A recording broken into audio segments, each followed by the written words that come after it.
Hey everybody, XCraft39 back here with you on the Eduard Overlord P51B build, and we're going to get the landing gear assembled. However, that will not be installed until after all the painting and all that is done. Um, so let's go ahead and get these, and we can go ahead and shoot paint on these and have them ready to go. But for now, we are just going to aim to get them assembled. And looks like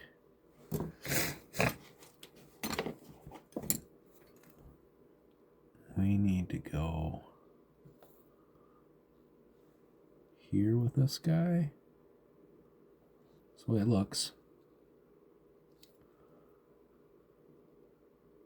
Yep, that's just going to set right on top.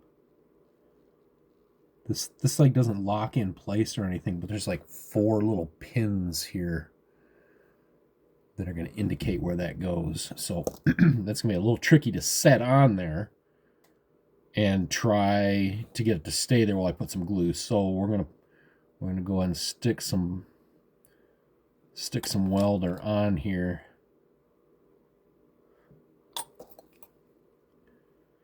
And then set this in place, and hopefully there'll be enough there. This doesn't work all the time. It always works better if you can have the 2 pieces together and then put the bonder on. But if it holds it just well enough for me here, then we'll hit it again with the bonder. Okay, there we go. So I'm only going to hit one side here, because if I hit both sides, it'll probably fall off because it'll instantly like debond it. So we'll let that just set there for just a second. Okay, and let's get the other side now. Oh, yep. See how that instantly debonded? So just like that. Okay, and then we've got this little guy here. Nope, I want this one over here. Get the right side. And this guy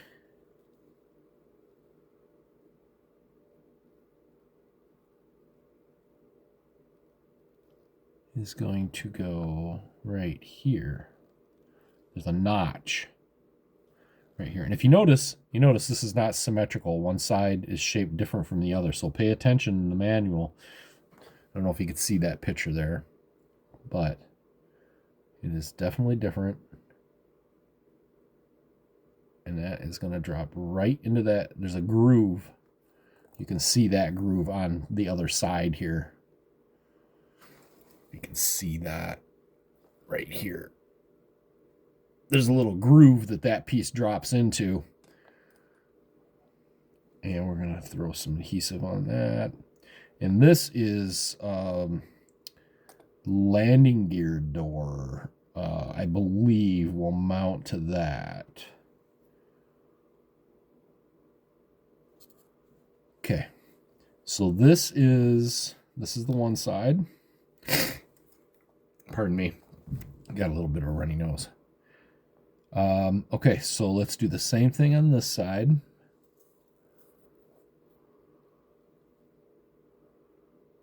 Gonna get, okay.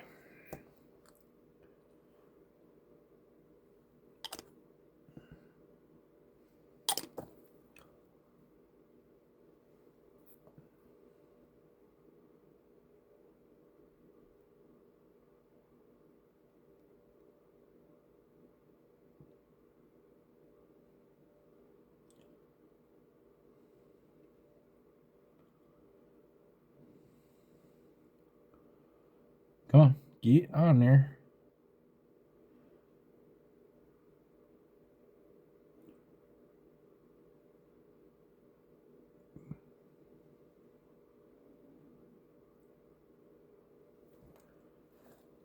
Okay, so we get that one on.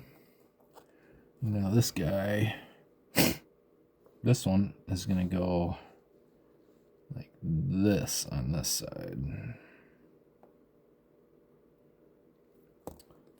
that. Little welder on there. And boom. Okay, so now both main gears are assembled. Make sure that looks right yet. Okay. Perfect. So we have both of those assembled. I guess we could go ahead and glue those tires together as well.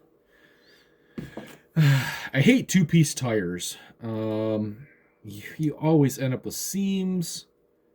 And the crappy thing is they print these treads on them, which is fine.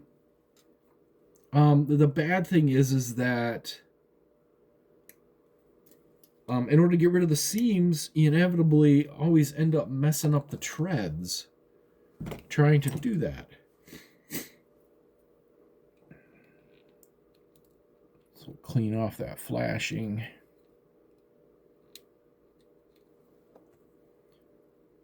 And these guys, well, I've gotten more thumbprints on putting these tires together.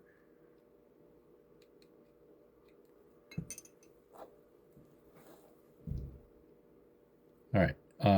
So there's a little nub right here. There's the opposite side over here.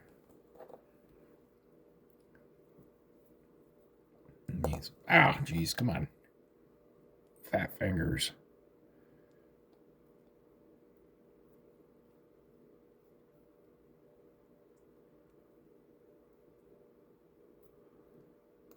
Okay, so where is that?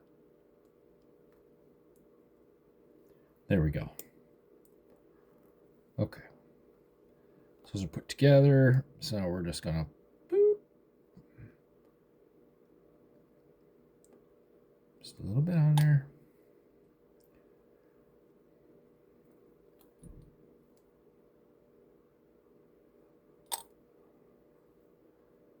A bit of a gap there, not much from where the sprue was attached.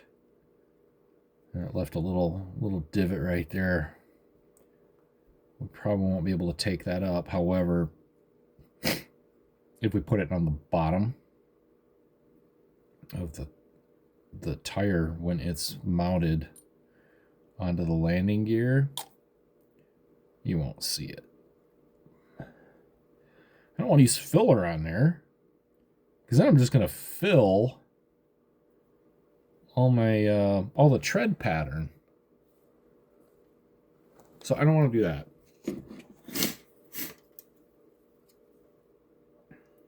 And we're not going to install the wheel centers yet because I want to paint those first and then install them. That way, I don't have to mess around masking off tires. So much easier if I don't have to do that.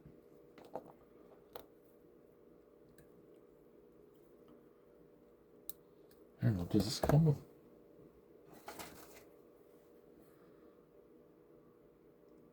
This does not have masks for the main gear.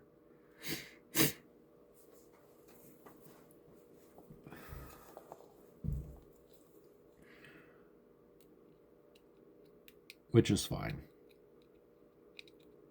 We can do this, no problemo.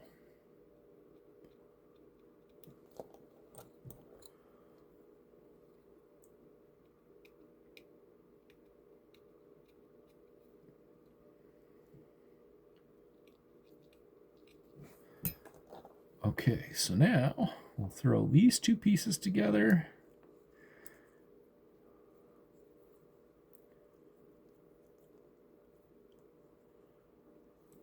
And I'm going to get those little nubs lined up. There we go. And just like that.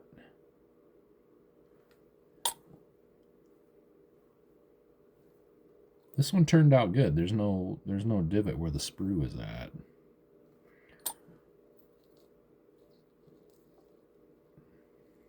This is where I usually end up with fingerprints or thumbprints on these things. It's pushing them together. just it's kind of a small piece to hold. Okay, so there, our tires are assembled and the main gear is assembled. So now we're going to use, I think I'm going to use dark aluminum.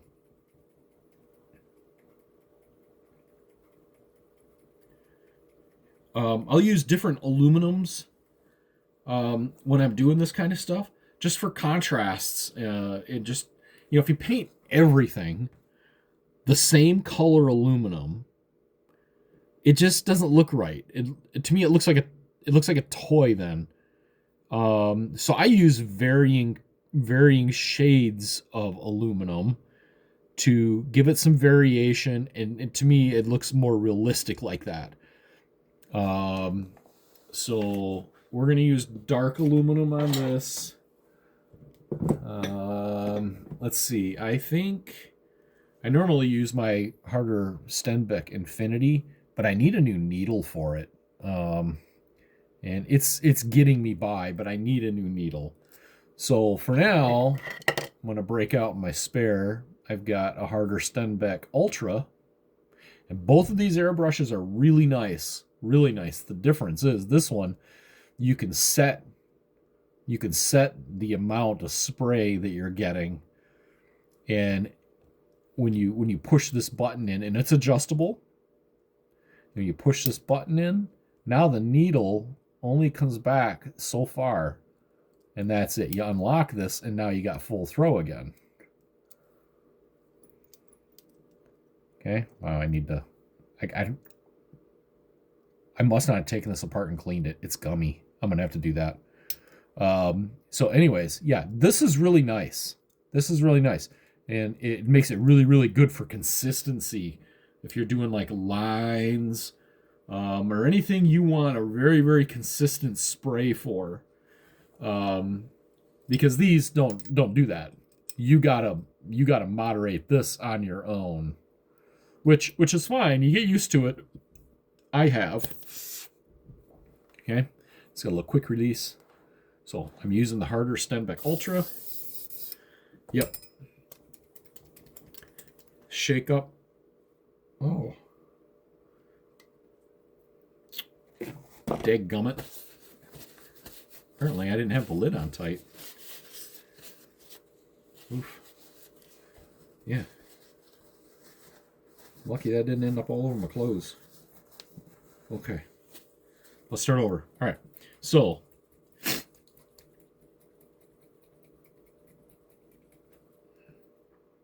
all clad, dark aluminum, what I'm choosing to use. And I get these pipettes. Pipettes work really great for this stuff especially. Ooh. Wow, I still got paint everywhere. Okay. Well, we're going to get this painted, and then we'll worry about the rest here. So we'll just shoot a little bit in our airbrush there. And now I'm just painting. I'm just going to paint over a paper towel here. Nope. I'm not using a paint booth and all that kind of stuff. 99% of the time, I am using Vallejo Air. And yeah, there's going to be people out there going to say, you can't breathe it, you can't breathe it. Well, you know what? Been building for 50 years, I still don't have a problem. I know, that's a bad mentality to take probably, but that's what we're doing. Anyways, so this stuff covers really, really well. And then I'll leave these right here in my tweezers, and I got some of these little clamps, and I'll just do this. And then it can sit there and dry. And this stuff dries very fast too, since it's a lacquer. So then I'll grab another pair of tweezers here.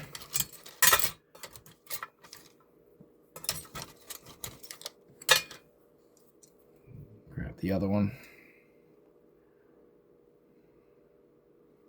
And this piece I'm holding on to is the piece that's going to go into the tire or into the wheel. So it doesn't need paint on it.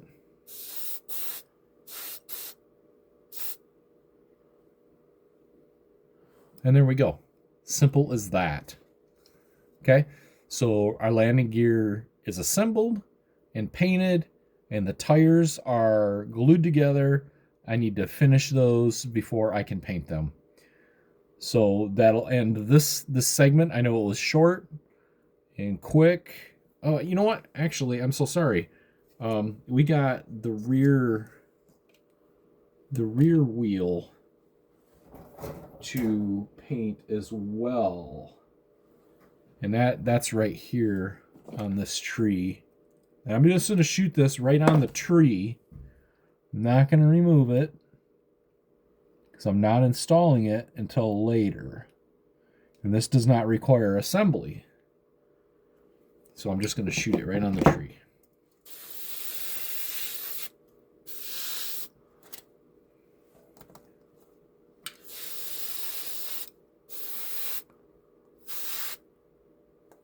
And there we go.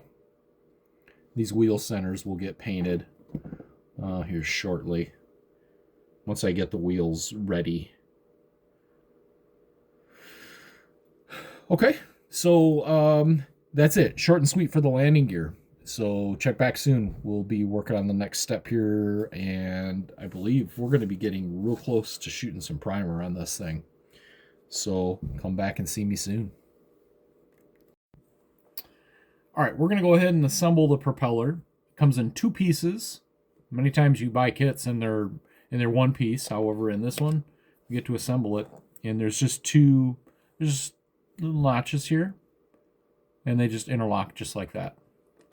Nothing big here, just, yep, little bonder right there and there. And we'll let that set for a few minutes. And I got the spinner off of the tree, and we're going to get that painted. And we're going to get this painted. So, movie magic, we have them painted. So here, the yellow for the spinner, there's a backing plate that glues into the back half of the spinner here. So there's 3 pieces for this. I didn't really figure it was necessary to show you that.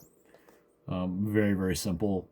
So when you're spraying yellow, for people that don't know this, yellow is a very transparent color. So I always use a white as my base. I always spray white down first, and then I'll spray the yellow. If you try putting yellow over gray, even a light gray, it will not cover it very well. You'll have to put so many coats on it, it'll be dumb. You're better off to put on a coat of white, and then you're just a coat. This is 2 coats of yellow, and that's it. It'd be impossible to put white or yellow over black. It would never cover that black adequately. You'd have to have so many coats on it. It'd just be stupid. So, white base coat underneath yellow. Okay, so we're gonna get this assembled, and I gotta let the black cure out a little bit more before I start masking it off to do the tips. So we'll go ahead and get that done here shortly. The propeller is now painted and assembled. As with the spinner, I sprayed a white base coat for the propeller tips before spraying the yellow. And this is now ready to install when we're done with our model. So we'll just set that off to the side for now. Okay, and I already have the landing gear ready, and the tires are painted as well.